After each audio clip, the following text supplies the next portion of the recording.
राम राम दोस्तों बिटकॉइन में आपको काफ़ी गिरावट यहाँ पे देखने को मिल रही है। और ये हमने लास्ट टाइम डिस्कस भी किया था कि बिटकॉइन एक रेजिस्टेंस एरिया पे है, एक रेजिस्टेंस जोन पे खड़ा हुआ है। तो हम इसे थोड़ा सा सोच समझ के ट्रेड करना चाहिए।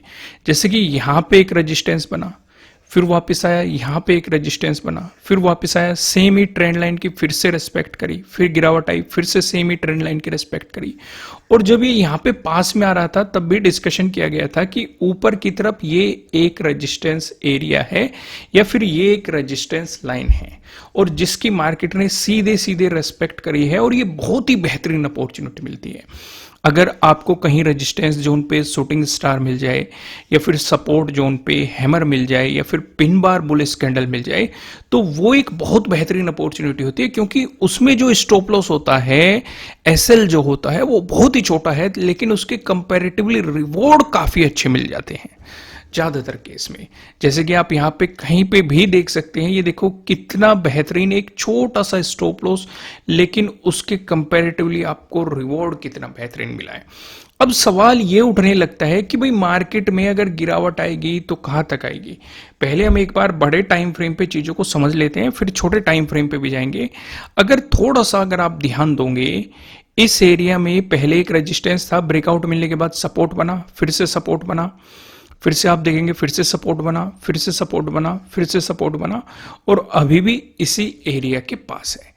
यानी कि हमारे लिए एक सपोर्ट एरिया अगर हम बात करें तो वो कहां पे हो सकता है, 60,000 के अराउंड आपके लिए सपोर्ट की पॉसिबिलिटी हो सकती है। मैं एक लाइन ही यहां पे ड्रॉ कर देता हूं जिससे कि आपको अच्छी तरीके से बातें समझ में आ जाए। राइट, ओके, ये होगी, ठीक है।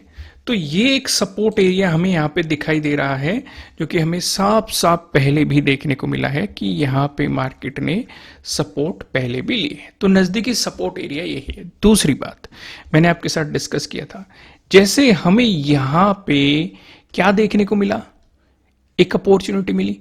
अगर इस सपोर्ट एरिया पे जैसे काइंड ऑफ हैमर बनने की पॉसिबिलिटी हो रही है, अगर पूरी तरीके से इस तरीके से हो जाता है तो इस सपोर्ट जोन पे एक हैमर बनाने की कोशिश कर रही है। तो भले ही मार्केट गिर जाए, लेकिन एक छोटा सा रिस्क लिया जा सकता है, क्योंकि अभी एक नेगेटिव सिचुएशन बनी हुई है। ज्यादा क्लियरिटी को हमें समझने के लिए इसके टाइम फ्रेम को चेंज करना पड़ेगा। मैं आपको टाइम फ्रेम पे लेके चलता हूं, 15 मिनट के टाइम फ्रेम पे। अगर आप देखेंगे, मार्केट ने इस वाले एरिया से सपोर्ट लेना शुरू कर दिया है, लेकिन एग्जैक्ट अभी क्लियर नहीं है, क्योंकि हो सकता है जो एक गिरावट आ रही है मार्केट प्रॉफिट बुकिंग कर रहा हो। लेकिन अगर आप फिबोनाची लगाएंगे, आप यहां से हाई को पकड़ेंगे और लो को पकड़ेंगे, तो आपको थोड़ी सी चीजें दिखाई देगी। कुछ लाइनें भी मैं ड्रॉ कर देता हूं, तब तक आप वीडियो लाइक कीजिए, कमेंट करके बताइए मुझे एनालिसिस कैसे लग रहे हैं। नए हो सब्सक्राइब कर लेना, इसी तरह की इंटरेस्टिंग चीजें हम और डिस्कस करने वाले हैं इन फ्यूचर। ठीक है, बहुत सारी आपके लिए स्ट्रेटजीज और सेटअप भी आने वाले हैं। यहां पे हम देख रहे हैं कि मार्केट ने एक गिरावट दिखा के एक सपोर्ट एरिया के पास से सपोर्ट लेके मार्केट ने एक रिवर्सल प्लान किया। अगर मार्केट ऐसे करके ब्रेकडाउन दे देता है, यानी कि 60,000 से अगर नीचे प्राइस सस्टेन करने लग जाता है, तो इसका मतलब नेगेटिव मोमेंटम कंटिन्यू रहेगा। और जो ये वन डे के टाइम फ्रेम पे हमने सपोर्ट जोन देखा, आपको इसका भी ब्रेकडाउन देखने को मिलेगा। लेकिन अगर ये मोमेंटम कंटिन्यू रहता है तो आपके लिए पहले रेजिस्टेंस की पॉसिबिलिटीज कहां हो सकती है, 62,423 के अराउंड। अगर आपको इसका भी ब्रेकआउट मिलता है, आगे का डिस्कशन करने से पहले मैं आपको ये बता दूं, ये आपके लिए किसी भी तरह का ना तो कोई बाय रिकमेंडेशन है, ना ही कोई सेलिंग रिकमेंडेशन है। ये जस्ट एजुकेशनल पर्पज से बनाई गई एनालिसिस वीडियो है। इन्वेस्ट करने से पहले आपको अपनी रिसर्च करनी है, अपने इन्वेस्टर की सलाह लेनी है, क्योंकि प्रॉफिट भी आपका होने वाला है, लॉस की जिम्मेदारी भी आपको अपने आप लेनी है। अगर मार्केट इसका ब्रेकआउट देता है, फिर आपके लिए अगले रेजिस्टेंस की पॉसिबिलिटीज 0.5 के अराउंड, यानी कि 63,022, मोटा मोटा आप 63,000 समझ सकते हैं, राउंड लेवल भी है।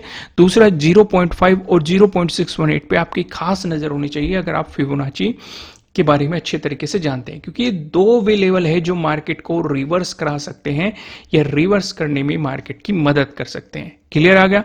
लेकिन अगर इनका ब्रेकआउट मिल गया, यानी कि 63,644 का ब्रेकआउट मिल गया, तो इसका मतलब मार्केट फिर से एक अपवर्ड मोमेंटम की तरफ जा सकता है। फिर आप उसी ट्रेंड लाइन पे फोकस करेंगे जो कि हम 1 डे के टाइम फ्रेम पे देख के आए थे।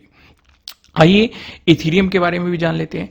इथीरियम पे अगर आप ध्यान देंगे तो हमें इथीरियम पे एक चीज दिखाई दे रही है कि अभी एक सपोर्ट एरिया के पास है, ठीक है, और काइंड ऑफ यहां पे भी हैमर का फॉर्मेशन करने की कोशिश ये कर रहा है। ध्यान से थोड़ा सा ध्यान देंगे, आपको यहाँ पे काइंड ऑफ ट्रेंड लाइन भी दिखाई देगी। तो अगर ये मोमेंटम करता है तो आपके लिए पहले रेजिस्टेंस की पॉसिबिलिटी यही होगी, और ये स्विंग भी यहीं पे आ रहा है, जो लास्ट वाला स्विंग बना हुआ है, ठीक है। फिर अगर इसका ब्रेकआउट मिलता है तो जहां पे ये रेजिस्टेंस जोन बना हुआ है, ये आपके लिए अगले रेजिस्टेंस की पॉसिबिलिटीज रहेगी। लेकिन बात ये उठती है, अगर मार्केट ने इसका ब्रेकडाउन दे दिया तो नीचे सपोर्ट की पॉसिबिलिटीज आपके लिए इस एरिया में रहेगी, यानी कि 2600 के अराउंड आपके लिए अगले सपोर्ट की पॉसिबिलिटीज हो सकती है। तो दोस्तों इस वीडियो को लाइक करना, कमेंट करके बताना एनालिसिस कैसे लग रहे हैं, नए हो सब्सक्राइब करना और बेल आइकन प्रेस करना, जिससे आपको आने वाली वीडियोस के नोटिफिकेशन मिल सकेंगे। फिलहाल इस वीडियो में इतना ही, फिर मिलते हैं किसी नेक्स्ट वीडियो में, तब तक के लिए राम राम।